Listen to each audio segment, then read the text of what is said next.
आज चर्चा तमाम मुद्दों पर होगी क्योंकि आज पूरी दुनिया में चर्चा ऐसी बात की है कि कैसे अमेरिका ने ईरान में घुसकर अपना पायलट छुड़ा लिया। ईरान में F-15 जेट का अमेरिकी पायलट फंस गया था।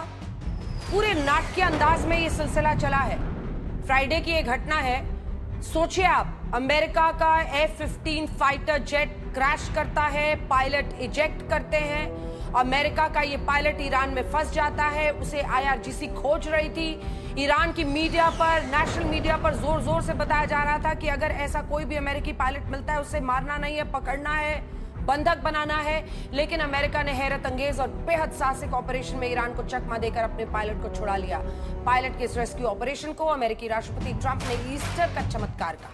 सवाल है कि क्या ईरान के युद्ध को वो अब धर्म युद्ध की तरह देख रहे हैं। उधर ट्रंप ने ईरान को डील के लिए 24 घंटों की और मोहलत दी है, लेकिन तेवर सख्त है। ईरान को चेतावनी देने की उनकी जो सोशल मीडिया पोस्ट है उसकी भाषा पर भी दुनिया भर में चर्चा है। ऐसे ऐसे शब्द हैं जो आपको टीवी पर नहीं दिखाए जा सकते। भारतीय समय के मुताबिक ट्रंप आज रात 10:30 बजे एक प्रेस कॉन्फ्रेंस भी करने वाले हैं। कई लोग ये उम्मीद लगाए बैठे हैं कि शायद इस प्रेस कॉन्फ्रेंस में जो उनके पायलट और जो ऑफिसर थे जिन्हें बचाया गया है उनको सामने बुलाएं या फिर मुमकिन है उनकी तस्वीरें दिखाएं। इस बीच ईरान ने एक बार फिर डील के लिए अमेरिकी शर्तों को नकारा है। सवाल है कि क्या ईरान के सिविल इंफ्रास्ट्रक्चर को अटैक करने का ट्रंप का अल्टीमेटम वाकई हकीकत बनेगा। ट्रंप का धर्म कार्ड, युद्ध और खतरनाक, यही है आज का हल्ला बोल का विषय। पहले ये रिपोर्ट देखिए। भयंकर युद्ध के बीच राष्ट्रपति ट्रंप की एक और नई टाइमलाइन आई है। ट्रंप ने सोशल मीडिया पर लिखा, ट्यूसडे 8 बजे ईस्टर्न टाइम। माना जा रहा है कि इस पोस्ट के जरिए ट्रंप ने 24 घंटे की और मोहलत दी है, जो भारतीय समय के मुताबिक बुधवार सुबह 5:30 बजे तक है।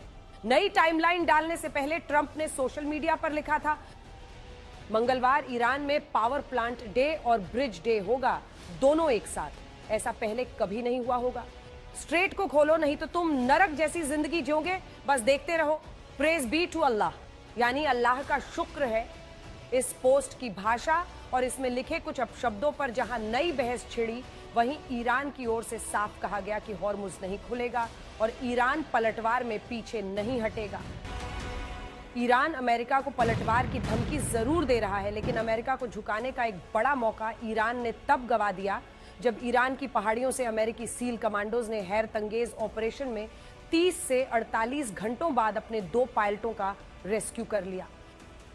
दूसरे पायलट को रेस्क्यू करने के लिए CIA ने माइंड गेम से ईरान को चकमा दिया। पायलट के रेस्क्यू से पहले ही ईरान में यह बात फैलाई गई कि पायलट का रेस्क्यू हो चुका है। इस वजह से IRGC ने अमेरिकी पायलट को पकड़ने के अपने अभियान का ट्रैक बदलकर अमेरिका को मौका दे दिया। पायलट रेस्क्यू ऑपरेशन पर ट्रंप ने सोशल मीडिया पर लिखा है, दूसरा अभियान पहले के बाद हुआ जिसमें हमने दिन के समय पायलट को बचाया, जो अपने आप में असाधारण है। हम ईरान के ऊपर 7 घंटे तक मौजूद रहे। रिपोर्ट्स के मुताबिक ईरान में गुम होने के बाद F-15 के पायलट को संदेश भेजा, पावर बी टू गॉड, यानी सारी शक्ति ईश्वर की है। इस संदेश पर एक संदेह भी हुआ कि कहीं पायलट दुश्मन के कब्जे में तो नहीं है। उधर अब जब पायलट का सफलतापूर्वक रेस्क्यू हुआ तो अमेरिका के युद्ध मंत्री पीट हेगसेथ का पोस्ट सुर्खियों में है, जिसमें उन्होंने लिखा है, गॉड इज गुड, यानी ईश्वर भला करता है।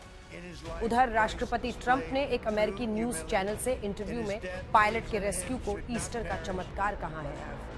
ट्रंप के इस बयान पर यह बहस छिड़ रही है कि क्या ईरान से युद्ध को अमेरिका धर्म युद्ध की तरह देख रहा है। गौरतलब है कि युद्ध शुरू होने के बाद ट्रंप ने ओवल ऑफिस में ईसाई धर्म गुरुओं के साथ प्रार्थना की थी। उधर ईरान शुरुआत से लड़ाई को धर्म की लड़ाई बनाता रहा है। हाल ही में IRGC ने अंडरग्राउंड मिसाइल सिटी में प्रार्थना का वीडियो रिलीज किया था। जाहिर है कि चिंगारी दोनों तरफ बराबर भड़की है। इस बीच ईरान और अमेरिका के बीच दलाली की पाकिस्तान की एक और कोशिश नाकाम हुई है। ईरान ने शर्तों के साथ सीज फायर करने से इनकार किया है। आज तक ब्यूरो। सैयद अब्बास साहब, पहला सवाल आप ही से है कि पायलट को पकड़ो, पायलट को पकड़ना है, पायलट को मारना नहीं है, पायलट को पकड़ना। आपका पूरा नेशनल टीवी अनाउंस करता रहा, लेकिन अमेरिका ने 48 घंटे उनका पायलट ईरान की धरती पर रहा और अमेरिका ने वहां पर घुसकर उसको बचा लिया। ये बड़ा सेटबैक नहीं है क्या? अमेरिका तो उसको बहुत बड़ी विक्ट्री बता रहा है। जी शुक्रिया, बहुत बहुत आदाब अर्ज करता हूँ तमाम पैनलिस्ट को और आपको भी। सबसे पहले तो ये है कि अगर एक ऑपरेशन में जो यूएस के पिछले 50 साल में सबसे ज्यादा लॉसेस हुए हैं उनको 48 आवर्स के अंदर, वो कल का ऑपरेशन था, फ्राइडे से लेके संडे तक।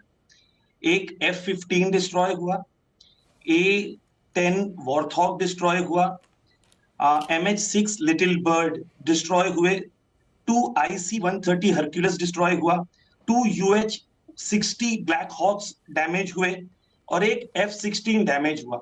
और इसके रैकेजेस के वीडियोस पूरे सोशल मीडिया पे वायरल हैं कि कैसे जमीन में ये तमाम चीजें राख हो गई।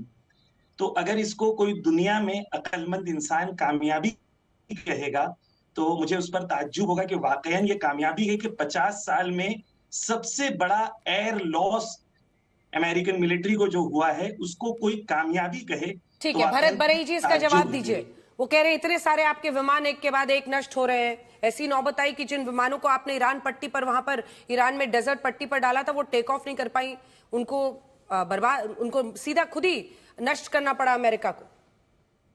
देखो, बात ऐसी है कि जब लड़ाई होती है तो दोनों साइड का नुकसान तो होता ही है।